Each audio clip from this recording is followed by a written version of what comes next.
বন্ধুরা, কেমন আছো তোমরা সবাই? আশা করছি সবাই ভীষণ ভালো আছো। চলে এসেছি আজকে তোমাদের কাছে আরও একটা নতুন ব্লগের সাথে। আজ সোমবার।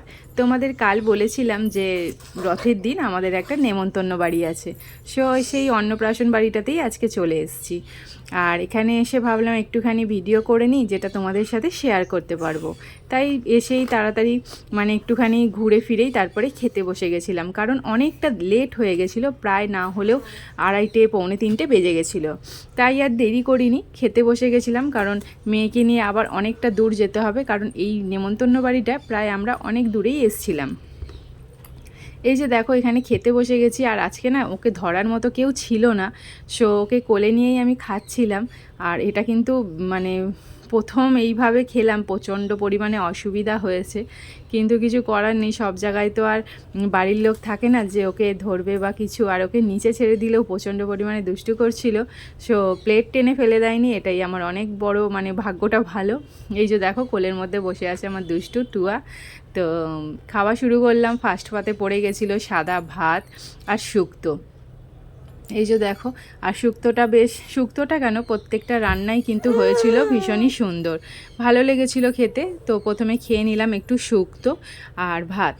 আর আমার যেন নুনটা একটু কম লাগছিলো, তাই জন্য একটু নুন দিয়ে নিলাম। আর এখানে দেখো, আমার সামনে আমার অপোজিটে বসেছিল আমার হাজব্যান্ড। ও একটু শুক্তো দিয়েই ভাতটা খাচ্ছে ফার্স্ট ভাতে। তারপরে চলে এসেছিলো সেকেন্ড গরম গরম ডালটা কিন্তু অসাধারণ লেগেছিল খেতে। আর সঙ্গে ছিল একটা ঝুরি আলু ভাজা, তাই জন্য আরও ভালো লাগছিল খেতে। কারণ আমার এই ডালের সাথে এই ঝুরি আলু ভাজাটা না খেতে খুব ভালো লাগে। আর ডালটা আর কোনো ঝাল ছিল না, তাই মেয়েকে কিন্তু একটু একটু মুখে দিয়েছিলাম। ও খেতে পারে না, একটুখানি জাস্ট দিয়েছিলাম।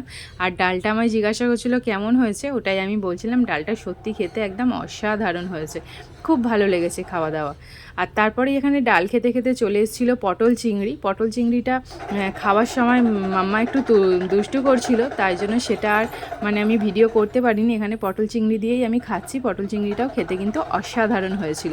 তারপরে এখানে ছিল সব থেকে খাবারের সেরা আইটেমটা। বুঝতেই পারছো এটা কি, এটা হচ্ছে ভেটকি পাতুরি। এটা তো খেতে সবাই ভীষণ ভালোবাসে। আর এটা কিন্তু না প্রচণ্ড দারুণ হয়েছিল খেতে, একদম সেই লেভেলের টেস্ট, হেভি জুসি আর খুব সুন্দর একটা ব্যাপার ছিল, নরম তুলতুলে, মুখে দিতেই একদম ওয়াও, পুরো গলে গেল। তো ওটা খেতে খেতেই চলে এসেছিলো চিকেনটা এমনভাবেই দিল যেন আমার ভেটকির পাতুরির ওপরে দিয়ে দেবে। যাই হোক, কিছু করার নেই, ওরা তো এইভাবেই সার্ভ করে। তারপরে আমার পাতুরিটার মজা না নিতে নিতেই চলে এলো চিকেন। তো চিকেন দিয়ে অল্প একটুখানি ভাত খেয়েছিলাম, কারণ চিকেনটা আমার খুব একটা ভালো লাগেনি। আর দেখো, পুরো জুসি ব্যাপার।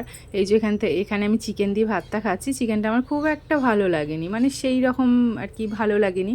কিন্তু যাই হোক, চিকেন দিয়েও অল্প একটুখানি খেয়ে নিলাম। চিকেনের খেতে খেতেই আবার এখানে চলে এসেছিলো আমার ফেভারিট, আমার এই শেষের এই খাবারটা আমার খেতে ভীষণ ভালো লাগে। পাঁপড় যখন দিতে আসে না, আমি একটা দিলে আমি বলি আরও একটা দিতে, কারণ আমার চাটনি পাঁপড় খেতে আমি ভীষণ ভালোবাসি, আমার এটা বেস্ট খাবার। আমার মতো চাটনি পাঁপড় খেতে কে কে ভালোবাসো অবশ্যই কিন্তু আমাকে একটুখানি জানিও। আর তারপরে এই দেখো, আমার কোল থেকে মাম্মা চলে গেছে ওর পাপার কোলে তুত্তু করতে। তো এখানে আমার খাওয়া দাওয়া প্রায় শেষের দিকে। তারপরে আবার এখানে দিয়ে দিয়েছিল পায়েসটাও কিন্তু অসাধারণ হয়েছিল। পায়েস আমি খুব একটা খাই না জানো তো, কিন্তু ভিডিও করব বলে এখানে আমি পায়েসটা নিয়েছিলাম। আর পায়েসটা একটু খেয়েছি, দেখলাম অসাধারণ টেস্ট হয়েছে। তারপরেই পায়েস না শেষ করতে করতে চলে এলো রসগোল্লা। এদের রসগোল্লাটা খেতে ছিল অসাধারণ, এতটাই নরম ছিল, মুখে দিতেই একদম গলে গেল। তাই রসগোল্লা আমি আরও একটা নিয়েছিলাম। শেষ পথে চলে এলো আইসক্রিমটা খেতে খেতে এবার বাড়ি চলে যাব। ভিডিওটা কিন্তু কেমন লাগলো কমেন্টের মাধ্যমে জানাতে ভুলো না। আর ভালো লাগলে অবশ্যই আমার চ্যানেলে একটা লাইক করো। ফিরে আসবো আবার নতুন কোনো ভিডিওর সাথে। টাটা।